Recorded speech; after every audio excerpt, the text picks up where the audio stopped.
안녕하세요. 오늘 제가 읽을 책 제목은 베토벤 아저씨 산책이고요. 쪽수는 141쪽입니다. 시작!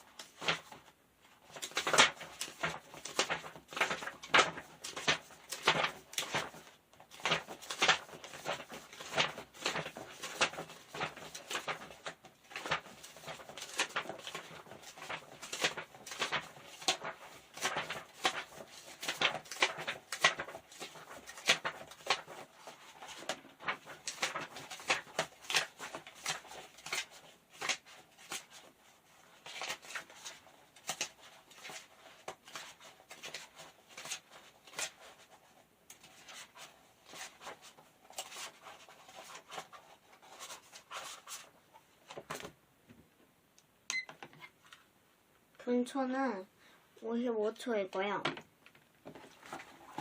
베토벤 아저씨 산책에 대한 줄거리는 이 아이는 처음에 학교에 저희 주인공 아이가 학교에 친구와 같이 있었어요.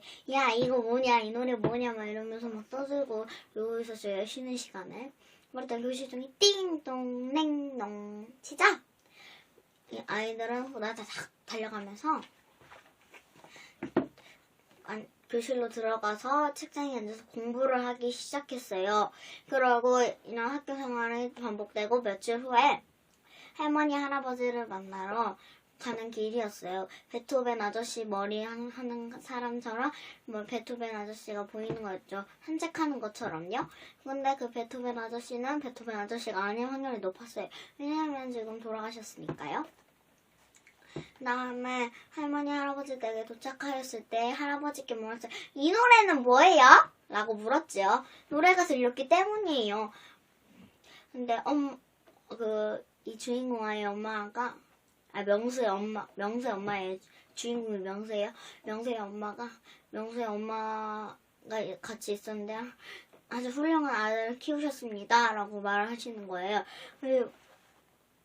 그게 무슨 뜻이지? 나는 어리둥절한 명수 엄마의 표정을 보니 참 아리송다리송한 것 같이 보이더라고요. 할아버지가 여러 가지 곡을 설명해주고 듣고 이제 갈 시간이 되었어요. 할머니 할아버지에게 안녕히 계세요. 좋은 시간 많이 보냈어요. 이런 인사를 하고 나왔어요. 다시 베토벤 아저씨처럼 산책하는 또 아저씨가 베토벤 아저씨 머리랑 비슷한 머리가 또 보이는 거예요. 그래서 아니겠지 하고 다시 엄마가 집에 가게 놔줬어요. 그러고 며칠 뒤에 학교에 가면서 똑같은 친구와 이야기를 하고 떠들고 하하호호 웃으면서 즐거운 시간을 보내며 친구들과 즐거운 시간을 보냈답니다. 소감은 이 노래가 뭐래요? 라고 물어봤을 때 할아버지가 아들을 참 잘 키웠네요. 라고 말할 때 그 단어에 얼마나 깊은 뜻이 있었을까. 너무 그 말 자체에 감격스러웠고요.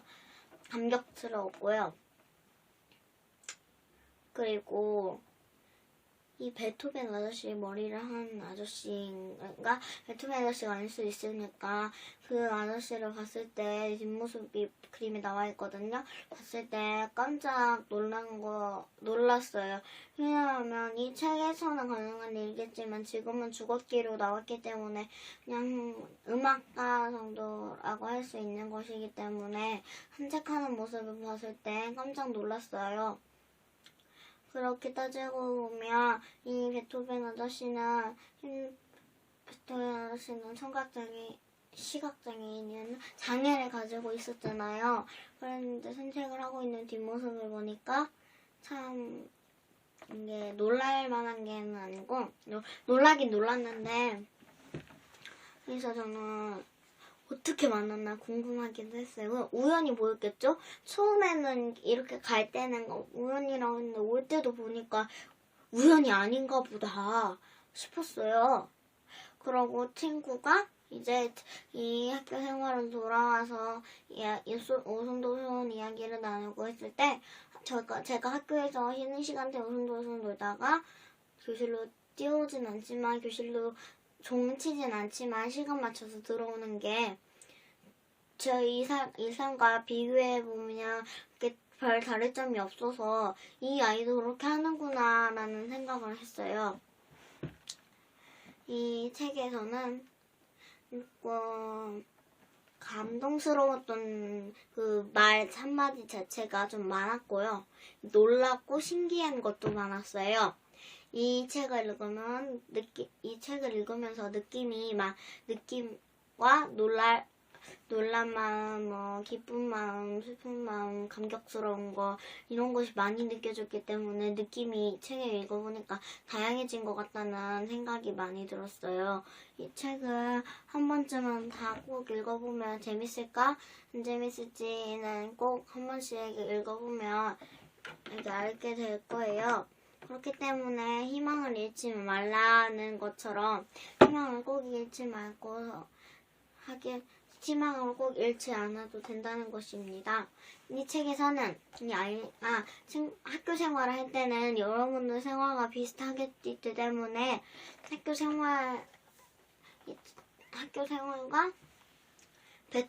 학교 생활에서 많이 비교를 해도 괜찮을 것 같다는 생각이 들었어요. 그러면 오늘의 책 동영상은 이만 여기까지입니다. 감사합니다.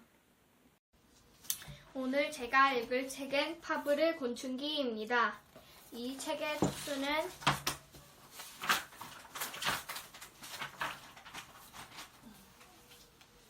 158쪽입니다.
이 책의 줄거리는 어느 날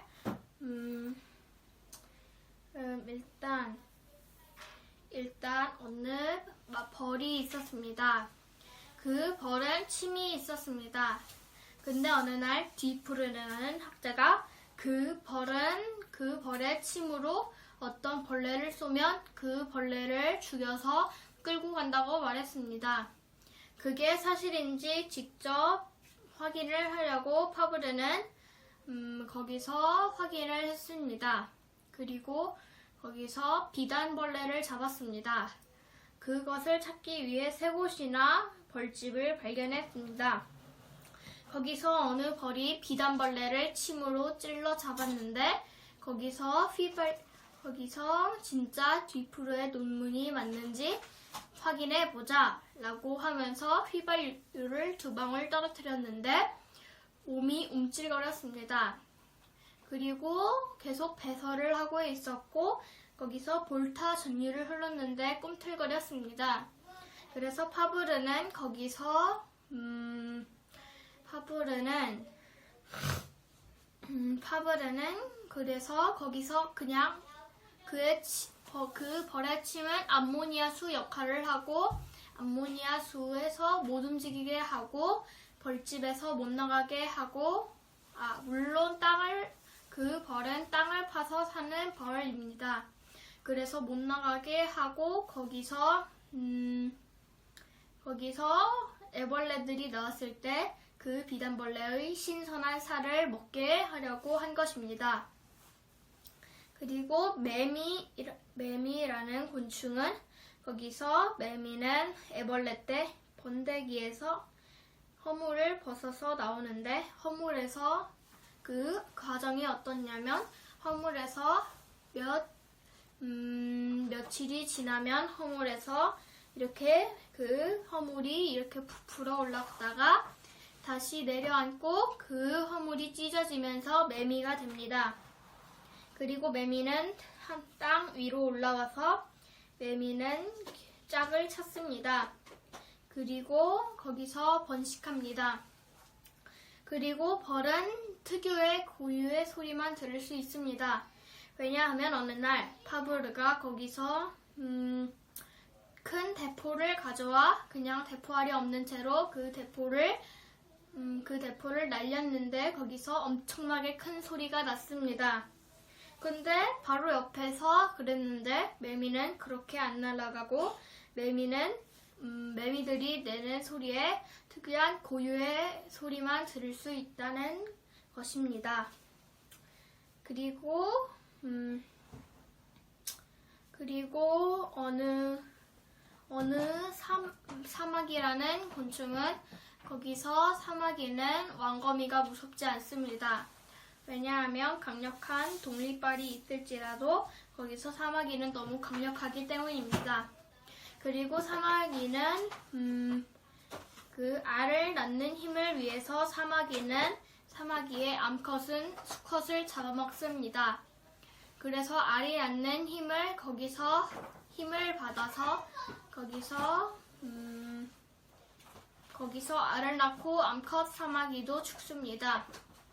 그리고 1, 2주쯤 지나면 거기서 알에서 아기 사마귀들이 나옵니다. 사마귀는 알을 여러 번에 한꺼번에 낳기 때문에 아주 빨리 번식할 수 있습니다. 그리고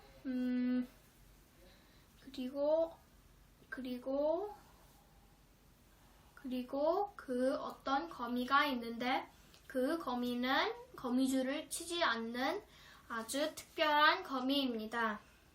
그 거미는 어떻게 사냐면 거기서 짝짓기를 하고 거미는 땅으로 기어다니고 사람들 눈에 띄지 않는 곳에 다니며 거기서 거미는 알을 낳아 자신의 배에 알집을 만들어 놓고 점점 다니다가 알이 부화하면 안전한 데로 데려다 주고 거기서 그 엄마 거미는 죽습니다. 그리고 그렇게 계속 아기 거미들은 계속 안전한 데로 올라가서 계속 번식하게 됩니다.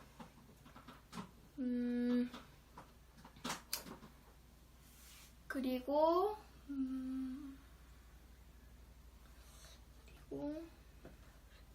거기서 파브르 곤충기는 거기서 아까 매미라는 곤충이 있었는데 그 매미는 산속에서 삽니다. 하지만 땅속에서 있다가 겨우 땅에서는 별로 오래 못 삽니다.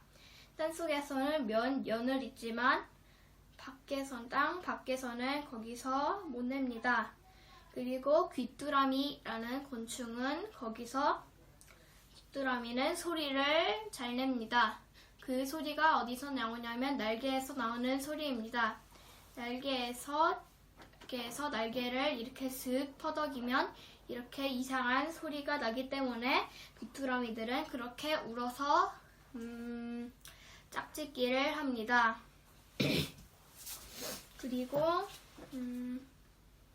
그리고 어느 송장벌레라는 벌레가 있는데 그 벌레는 죽은 두더지 쥐의 시체를 먹고 삽니다. 그래서 성장벌레는 먹이를 먹지 않으면 곧 죽습니다. 하지만 죽은 시체를 먹고 살아서 거기서 많이 오래 삽니다. 그리고 성장벌레는 알을 낳아서 번식합니다. 그리고 짝짓기를 계속해서 대를 이어나갑니다. 성장벌레는 다른 시체도 많이 먹을 수 있습니다. 아무리 털이 많고 징그럽고 작은 벌레가 엄청나게 커다란 쥐를 먹을 수도 있습니다. 두더지도 먹을 수 있습니다. 그렇게 털이 있는 동물도 먹을 수 있습니다. 그래서 성장벌레는 거기서 자신보다 큰 동물을 먹으니 오래 살 수밖에 없습니다. 그리고 성장벌레는 몇 종 안 남았습니다. 지금은. 그리고 거기서 이 책의 소감은 성장벌레가 자신보다 훨씬 큰 동물의 시체를 먹고 산다니 신기합니다. 그리고 거기서 그리고 말벌이 뒤프로에라는 학자의 파브르가 그 학자를 직접 확인하러 갔으니 직접 논문이 발표되니 기쁩니다. 그리고 새로운 사실을 알게 되었습니다. 매미가 거기서 큰 대포 소리에 꿈쩍하지 않고 거기서 눈만 밟고 소리는 잘 못 듣는 매미가 그렇게 서로 매미가 우는 소리만 들을 수 있다니 신기합니다. 여기까지입니다. 안녕. 오늘 읽을 책은 비밀의 화원이야. 이 책의 쪽수는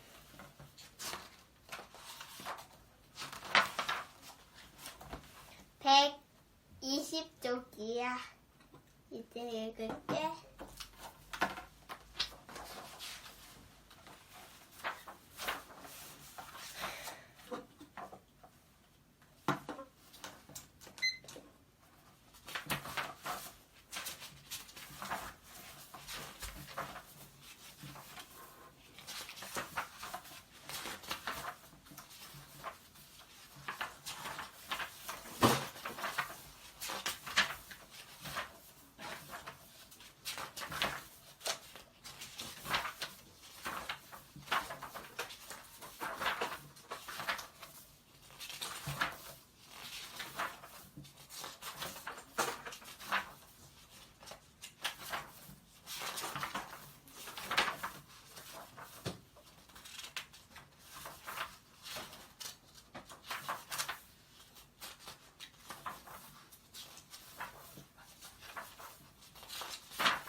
이 책의 줄거리는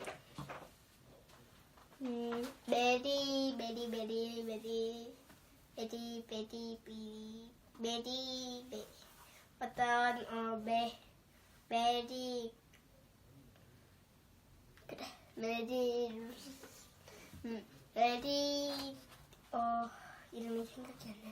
메리 뭐가 있었는데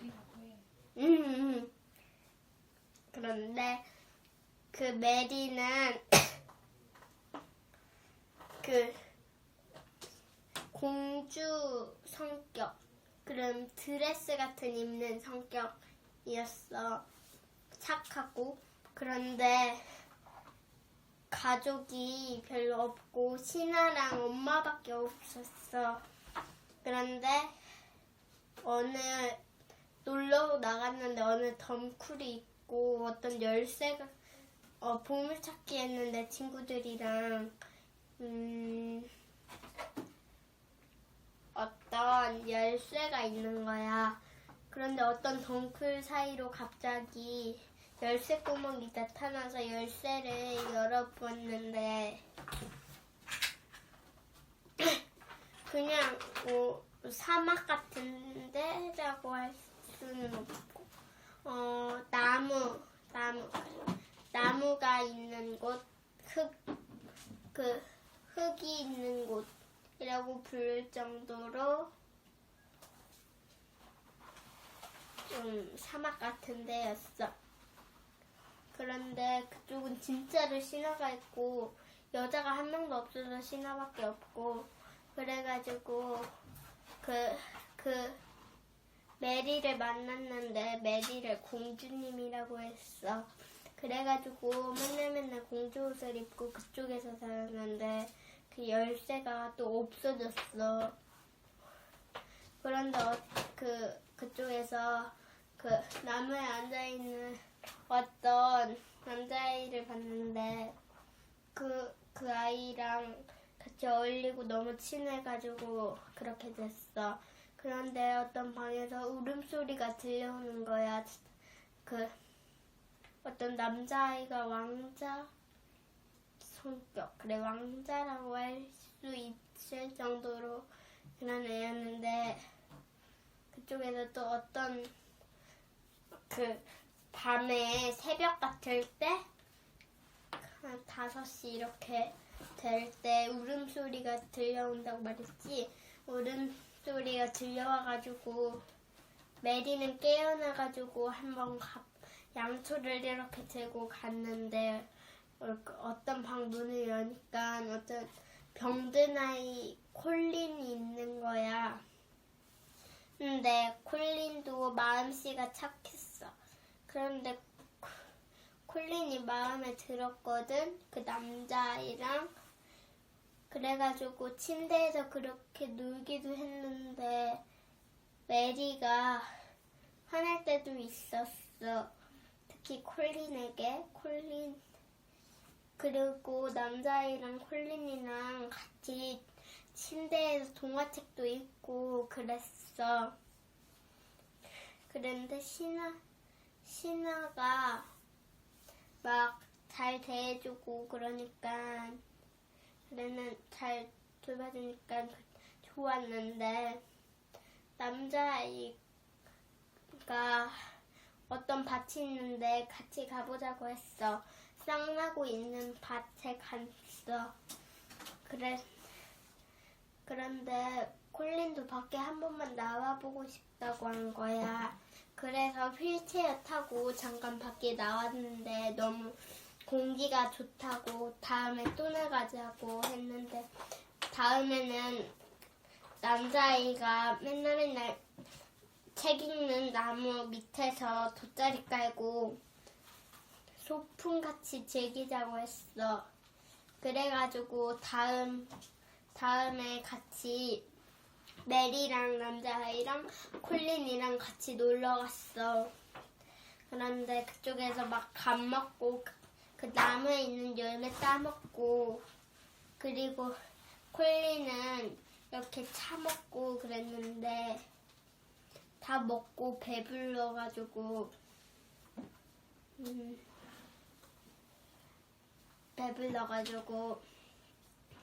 이제 돌아가려고 했을 때 콜린이 다음에 또 나와가지고 먹자고 했어.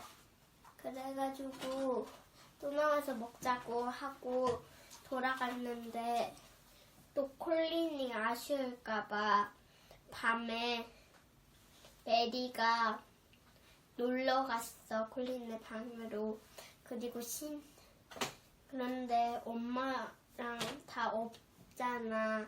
근데 엄마가 또 그 열쇠를 찾아서 그쪽으로 들어왔어. 그런데 콜린의 엄마랑 남자아이의 엄마가 있었는데 남자아이의 엄마는 다른 데에 있었어. 그리고 콜린의 엄마는 그쪽에 있었는데 콜린도 엄마를 보고 싶은 거야. 그래가지고 이렇게 콜린의 엄마를 만나러 가기로 했어. 그래가지고 도착했는데 엄마는 화원, 꽃이 많은데 이런데 아니 밭이 있는데 꽃을 심는데 이런 데에 있었어.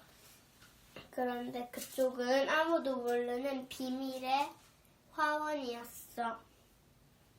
그래가지고 그 비밀의 화원에 그 콜린이 많이 놀러 갔는데 콜린이랑 엄마랑 같이 안기고 다시 돌아갔어. 그런데 다음 날이 되자 또 돗자리 깔고 먹자고 콜린이 그랬어. 그래가지고 이렇게 갔어. 그런데 휠체어 이제 좀 그만 좀 타고 걷고 싶다고 했어. 그런데 이렇게 한 번만 일어나 보라고 손 잡아준다고 해가지고 한 번 일어났는데 한 번 걸어보라고 했어. 그런데 진짜 걸어지는 거야. 그래서 비밀의 화원으로 가가지고 다 말하고 자랑스럽다고 해가지고 그 메리랑 다 같이 그쪽에서 살기로 했어. 그런데 또 엄마가 아까 전에 열쇠를 찾았잖아. 그런데 그 열쇠가 없으니까 못 나가잖아. 그런데 그 열쇠를 어디다가 하지 하면서 엄마가 한번 해보니까 또 어떤 풀에 열쇠 구멍이 있는 거야. 그런데 그 열쇠 구멍과 그 열쇠랑 안 맞았는데 갑자기 모양이 바뀌면서 그렇게 됐어. 그런데 열어보니까 딱 메리가 그쪽에 서 있어서 메리나 엄마도 그쪽으로 가게 되었어. 그래서 같이 놀게 되었고 신하들이 메리를 공주님이라고 하고 또 그 남자아이를 왕자라고 부르고 또 콜린을 왕자와 공주의 친구라고 불렀어. 그래가지고 다른 나라의 왕자라고 할 수 있을 정도로 그런 세명이 되었어. 그래서 그 비밀의 화원에 맨날 놀러 가고 비밀의 화원에 메린의 엄마가 왔는데 또 그 콜린 말고 남자아이의 엄마도 또 열쇠를 딱 찾아가지고 다 엄마들은 다 비밀의 화원에 있고 또 아이 3명은 궁전에 있었어. 그런데 비밀의 화원에 자주 놀러 가기도 했는데 딱 손 씻고 이른 아침에 엄마들이 궁전으로 놀러 오기도 했어. 그래서 비밀의 화원이 된 거야. 그런데 궁전도 다 비밀의 화원을 알게 되었는데 그 아이 3명밖에 없으니까 이렇게 됐는데 비밀의 화원에서 막 꽃들도 심고 하니까 비밀의 화원이 점점 넓어져가지고 궁전 주위에 다 비밀의 화원이 되었어. 그리고 그쪽을 찾아온 사람은 없었어. 그래서 비밀의 화원에서 엄청 많이 놀았고 아침에 일어나서 비밀의 화원을 가서 밤까지 놀고 잘 때만 궁전으로 갔어. 그래서 그런데 궁전이 있잖아. 그런데 궁전에 비밀의 화원 그게 다 이렇게 덮인 거야. 초록색으로.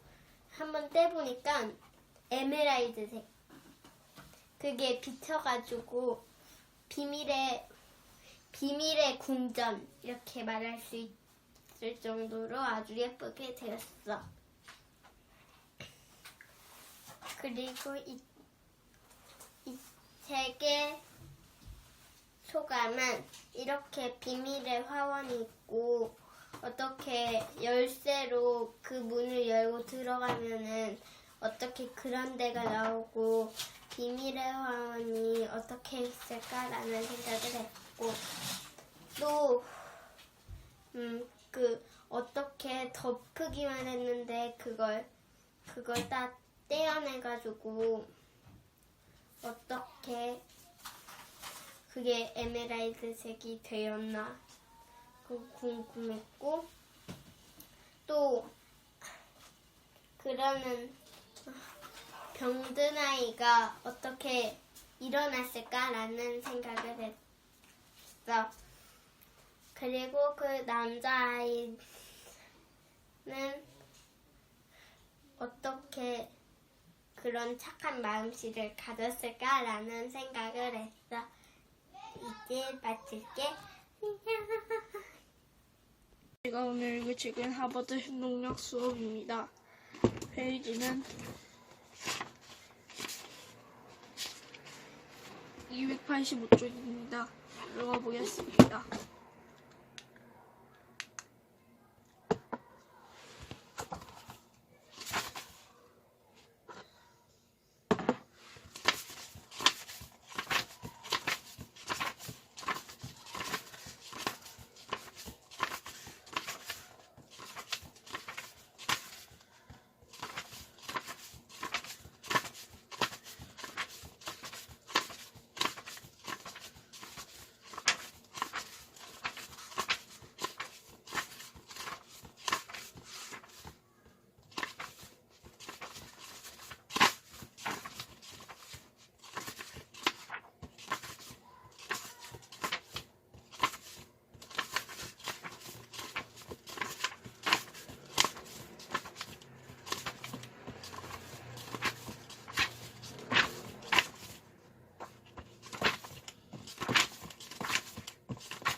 잘 읽었습니다.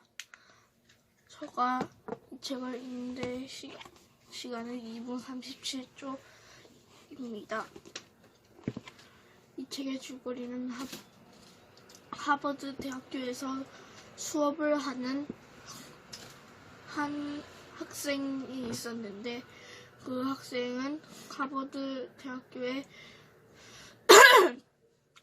한 학기가 끝나고 나자 바로 연구를 들어갔습니다. 그 하버드 학생은 그 중에 제일 어려운 행동력 수업을 받았습니다. 행동력 수업에는 자기의 두뇌를 회전시키면 안 되고 자기가 훨씬 더 뛰어난 능력을 가질 수 있게 해주는 게 행동력 수업이었습니다. 그 중에 행동력 수업에 가장 도움이 되는 것은 바로 자기가 집중하는 것이었습니다. 집중 선생님들이 만약에 엄청 중요한 말씀을 하신다 했는데 갑자기 그거를 안 들어버리면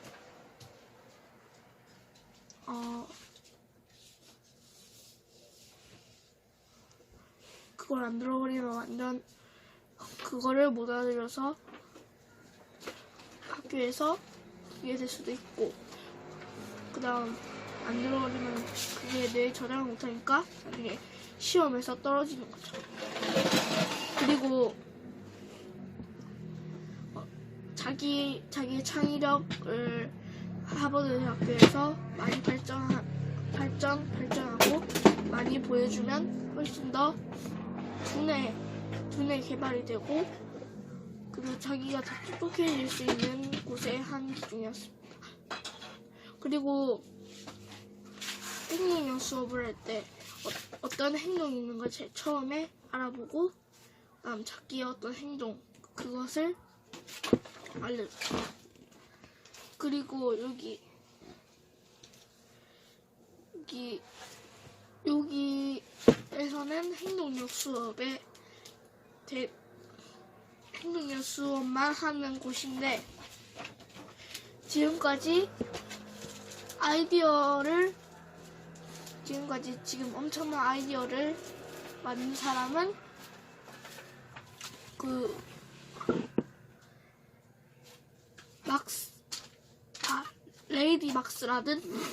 레이디 막스라는 사람입니다.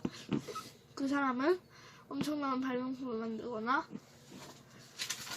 아니면 하버드 대학교의 어떤 여학생이 솔라불 아니면 하버드 대학교에서 배운 사람들이 엄청나게 공부를 잘해서 재벌이 되던가 그런 행동들이 여기에 다 나와 있습니다. 그리고 여기에서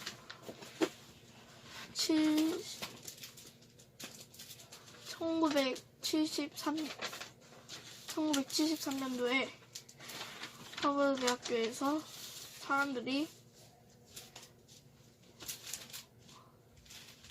갑자기 공부를 잘하게 된 이유가 있었습니다. 거기는 세계에서 가장 잘하는 사람들만 들어가기 때문에 거기 들어가기 위해서 엄마들이 완전 투자를 하고, 그래서 하버드대를 들어오거나 못 들어온 사람이 있었습니다. 그래서 여기를 들어온 사람은 아주 운 좋게 들어왔고, 못 들어온 사람은 계속 공부를 해서 여기를 계속 도전하지만 못 들어온 사람도 아주 많았습니다. 그리고 여기에서 행동력은 제일 들어가기 힘든 곳입니다. 왜냐하면 자기의 행동력을 파악하고 그것을 또 시험을 치고 자기의 행동력 테스트 검사 아주 100가지가 아니 수십 가지가 넘는 테스트가 많이 있어서 중간에 하다가 포기하는 사람도 있었습니다. 말도 안 되지만 포기하는 사람이 있었습니다. 그리고 자기가 드러내는 것을 잘 못하거나 자기가 부끄러움을 아주 많이 산다. 그러면 그거를 말할 때 문제가 있거나 그럴 때는 바로 학교에서 자기가 못한다고 하면 바로 나갈 수 있게 됩니다. 왜냐하면 하버드 대학교에서는 안 한다는 사람을 바로 빼고 하고 싶은 사람, 실력이 되는 사람을 바로 집어넣기 때문입니다. 그리고 매년 한 학기 하버드 대회 끝나면 하버드 대학원이 있고, 그다음 하버드 대학원이 있으면 그것을 자기가 분야에 따라 석사 그런 것도 따르게 돼 있습니다. 그래서 어떤 한 하버드 대학교인 사람은 하버드대학교, 그다음 서울대학교인 사람을 만났는데 그 한국인 사람이 만나서 엄청 똑똑했습니다. 아무것도 없는 시골에 농사를 지어서 매년 강의가 있을 때마다 강의를 나가고 해서 돈을 벌어왔습니다. 그래서 이렇게 행동력을 파악할 수 있고 훨씬 더 똑똑하게 만들 수 있는 게 하버드 대학교입니다. 이상입니다. 오늘 읽을 책은 한글 피어나다입니다. 읽어보겠습니다.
잘 읽었습니다. 제가 이 책을 읽는 시간은 1분 19초입니다.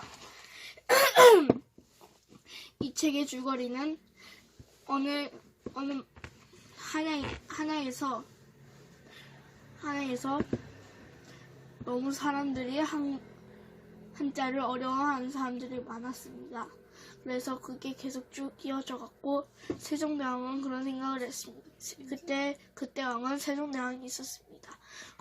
그 세종대왕은 안 되겠다 싶어 그때에서는 서양 발음을 따와 서양 발음, 한국어 발음 그런 것을 연구하여 한글을 만들었습니다. 세종대왕이 한글을 만드는데 도움됐었다는 책은 이 삼장자상이라는 책입니다. 그 책은 세종대왕이 읽었던 책입니다. 그 책을 본 데에는 한자가 정확하게 발음도 나와 있고 그랬습니다. 그래서 여기 다른 사람들은 세종대왕하고 학자가 한글을 만들었다고 하지만 이 책에는 학자도 없이 다른 사람이 자꾸 한글이 왜 필요하냐고 학자들이 자꾸 그래가지고 세종대왕 혼자서 매일 책을 읽으면서 책을 써나가고 그래서 훈민정음이 만들어진 것입니다. 지금까지도 한글은 써지고 있고 세종대왕님께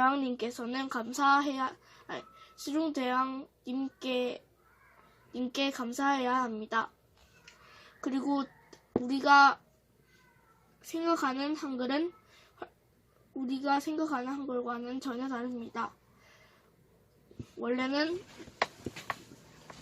이상한 글자도 있었는데 그 글자는 필요가 없다 싶어 뺐습니다. 그리고 지금도 한글을 사랑해야 하는데 자꾸 영어만 쓰고 영어를 본따서 한글로 만들고 다른 사람들이 자꾸 한글어를 변경시키고 있습니다. 그러면 안 되고 순 우리말을 써야 합니다. 그리고 그렇다고 꼭 쓰지 말란 소리는 아니고 한글을 존중해야 한 뜻으로 여기 책에 담겨 있고 그다음 여기서는 한글로 만든 도자기, 한글로 만든 책은 당연히 있고, 그리고 한글로 만든 컵도, 텀블러 그런 것도 많이 있습니다. 그리고 이 책의 주요 내용은 세종대왕이 한글을 어떻게 만들었는가입니다. 세종대왕은 혀로 탁 튕기면서 소리를 내는 것을 발견했습니다. 아니면 혓바닥으로 라 이렇게 할 때 위에 입천장이 닿을 때는 라로 내고 가나다라 마바사 아자차카타파하를 만든 것입니다. 그래서 학자들은 그것을 처음에 왜 만들었나 했는데 그래서 계속 쓰다 보니까 더 한글이 훨씬 더 나은 것입니다. 그래서 세종대왕이 한글을 만든 1년 뒤에는 한자하고 한글이 섞여져 있는 책도 나왔습니다. 그리고 한글을 만들고 이제 일제감정 시대에 가보면 일본 사람들이 우리 한글을 지우려고 없애려고 아무 노력을 하지만 우리는 독립운동을 해서 한글을 지켜내고 그리고 우리 한국을 더 빛나게 해주려고 독립운동을 했습니다. 그리고 우리한테 독립이 되려고 독립운동을 했습니다. 그리고 제일 처음에 우리나라가 한글을 만들었을 때는 일본이 완전 불평불만을 했고, 그래서 장군이 그렇게 말했습니다. 그러면 너희는 왜 일본어 쓰냐? 왜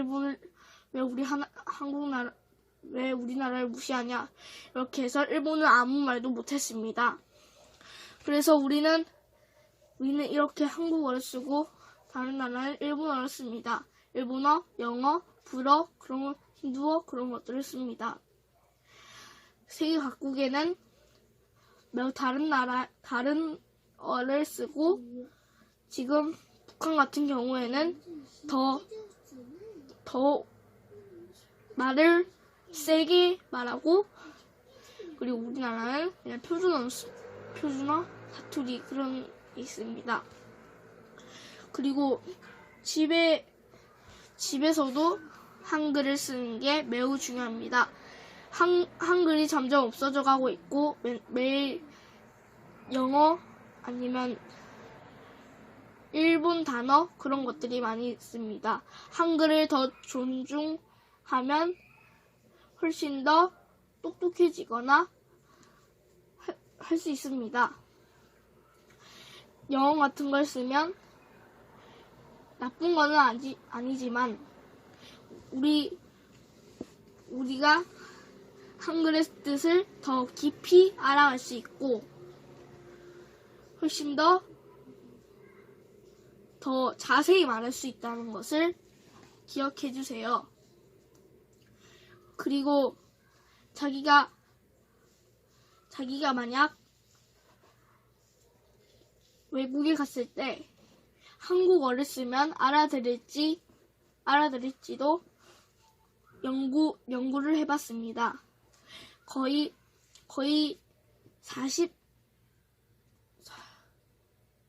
43%가 한국어를 알아들었고 57%가 한국어를 못 알아들었습니다. 그래서 한글은 지금 멀리 퍼졌다는 소문이고, 그래도 모르는 나라를 위해 우리가 더 알려주면 우리 한글이 더 유명해지겠죠. 한글을 더 사랑하면 우리가 더 똑똑해집니다. 이상입니다. 제가 할 책은 교과서 속 전래동화 쏙쏙 뽑아 읽기입니다. 페이지 수는 159페이지입니다.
이 책의 내용 중 가장 인상 깊은 이야기 세 개의 내용을 말해 보겠습니다. 첫 번째 인상 깊은 이야기는 토끼와 거북이입니다. 바닷속의 용왕님이 깊은 병이 들어 토끼의 간을 먹으면 나을 것이라 하여서 거북이를 불러 믿을 사람이라고 하며 거북이에게 바다와 육지를 에서도 살 수 있으면 다녀와라고 했습니다. 그리고 거북이가 토끼를 등에 태우고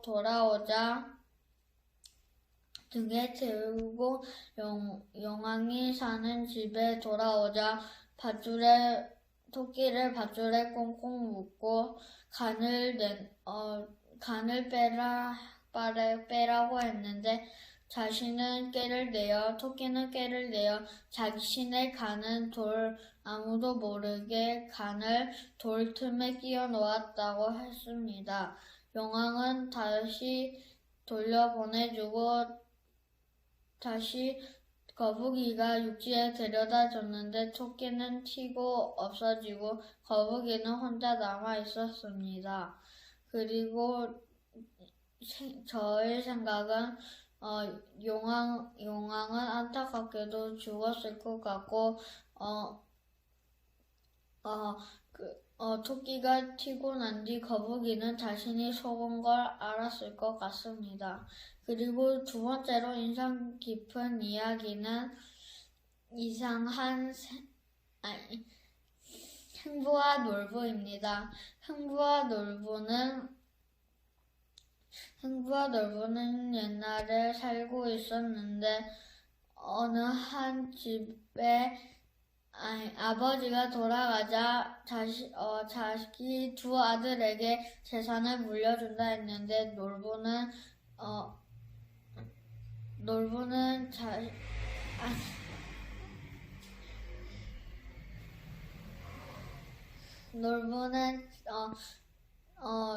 흥부를 내쫓아 다른 집에 살게 하고 놀부는 부자가 되었는데 흥부가 제비 다리를 고쳐주어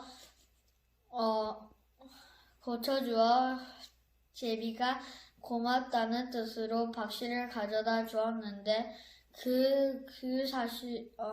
그리고 박씨가 지붕 위에 다 자란 뒤 그걸 반을 쪼개보자 돈들과 세 명의 신하와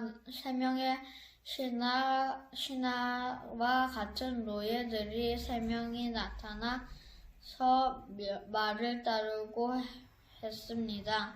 그것을 본 놀부는 똑같이 제비 다리를 부러뜨리고 다시 고쳐주자 박씨를 물려와라고 협박을 했습니다. 그리고 제비가 박씨를 놀부한테 갖다 주자 놀부 집에도 박이 주렁주렁 자랐습니다. 놀부 집에서 박이 주렁주렁 자랐는데 그것을 깨보니 도깨비들이 나와 혼을 냈습니다. 그리고 놀부와 놀부의 아내는 간신히 피해 흥부와 함께 살았습니다. 놀부는 처음에 자기 욕심이 많아서 흥부 집에 와서 같이 살았을 때 너무 후회스러웠을 것 같습니다. 세 번째 인상 깊은 이야기는 이상한 샘물입니다. 가난한 할아버지 할머니가 옛날에 살았는데 할아버지가 나무를 캐러 가자 아픈 새가 있어 새를 치료해 주었는데 새가 따라오라고 하는 것 같아 할아버지가 따라가봤는데 갑자기 목이 말라 샘물을 마시자 잠이 들었는데 자고 나서 일어나 보니 샘물에 얼굴이 비춰보니 젊은이가 되어 있었습니다. 젊은이로 할아버지가 집에 돌아오자 할머니는 젊은이가 왔다고 남편은 어디 갔냐고 하자 젊은이가 자기가 남편이라고 했다. 그래서 남편이 아내에게 길을 가르쳐 아내도 젊어졌습니다. 그리고 그 옆집에 부자가 그 사실을 알고 자신이 더 젊어지려고 샘물을 많이 마시자 아기가 되었습니다. 그리고 또 은혜를 보다 여러 사람들에게 알리려고 여러 이웃을 데려간데 아기가 있어 그 젊은이의 아내가 같이 부자가 아기가 된 놀부를 들고 가서 키웠습니다. 부자를 들고 가 키웠습니다. 그래서 부자는 자신이 더 젊어지려는 바람에 욕심이 많아 더 젊어지려는 바람에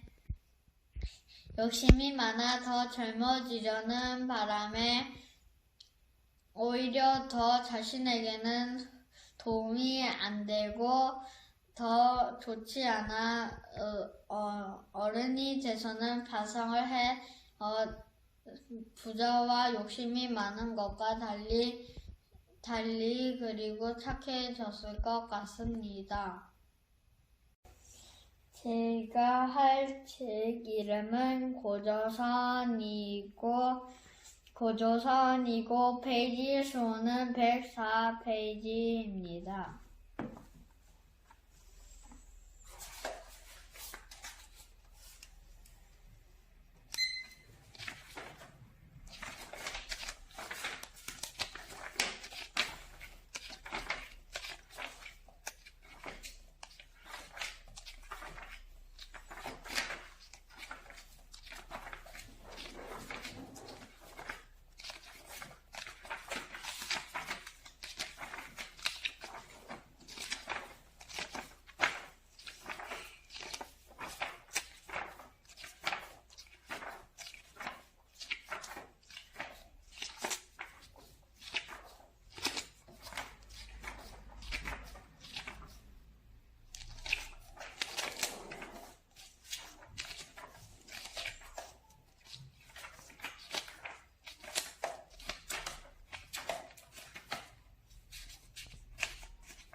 제가 좋아하는 역사에 대해서 이야기해 보겠습니다. 역사를 어려워하는 친구들에게 더 즐거운 역사가 되도록 이야기해 보겠습니다. 책 내용은 하늘의 신 아들 환웅이 하늘에서 내려와 하늘의 신이 비의 신과 구름의 신, 바람의 신이 도움이 될 거라며 건네주며 한웅이 하늘에서 내려와 곰과 호랑이가 자신을 동물로 살게 하지 말고 사람으로 살게 해 달라고 했는데 한웅이 쑥과 마늘을 먹으라고 해서 쑥과 마늘은 싫다고 하여 한웅은 그 정도를 참으라고 하여 한웅은 그 정도를 사람이 되려면 그 정도는 참아야 한다고 하며 호랑이와 곰은 들어가서 쑥과 마늘을 먹었습니다. 곰은 동굴 안에 들어가서 100일을 있어야 하는데 곰은 쑥은 좋아하는데 마늘을 싫어하며 마늘을 고기처럼 생각하고 먹었습니다. 호랑이는 쑥과 마늘을 둘 다 싫어하고 고기와 햇빛을 보고 싶다며 그냥 실패하고 동굴 바깥으로 나가 그냥 동물로 살았습니다. 곰은 계속 동굴에 남아있자 사람이 되면서 털이 조금씩 없어지자 100일째 된 날에 털이 모두 없어지고 사람이 되었습니다. 그리고 곰은 사람이 되어 환웅이 이름을 웅녀로 지어주고 웅녀는 자신이 결혼할 수 있도록 하늘에게 기원을 했습니다. 그리고 한웅과 웅녀가 결혼하자 당군 왕검이 태어났습니다. 당군 왕검은 커서 지금 삼국시대의 고구려 영토와 비슷한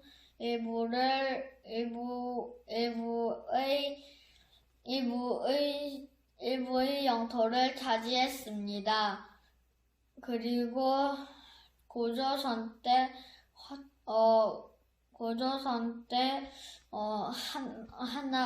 한나라에서 위만이라는 사람이 마한에 왔는데 마한에는 고조선이 멸망하고 난 뒤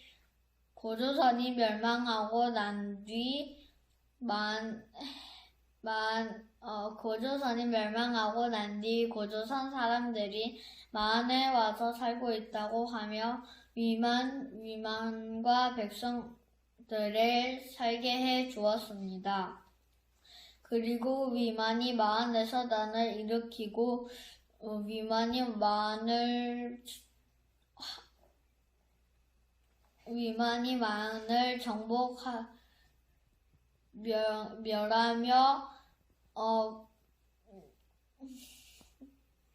멸하며 위만은 다시 그냥 그대로 나라 이름은 그냥 고조선이라고 지었습니다. 그리고 역사를 잘 모르지만 이 이야기를 들어서 즐거웠다면 감사했습니다.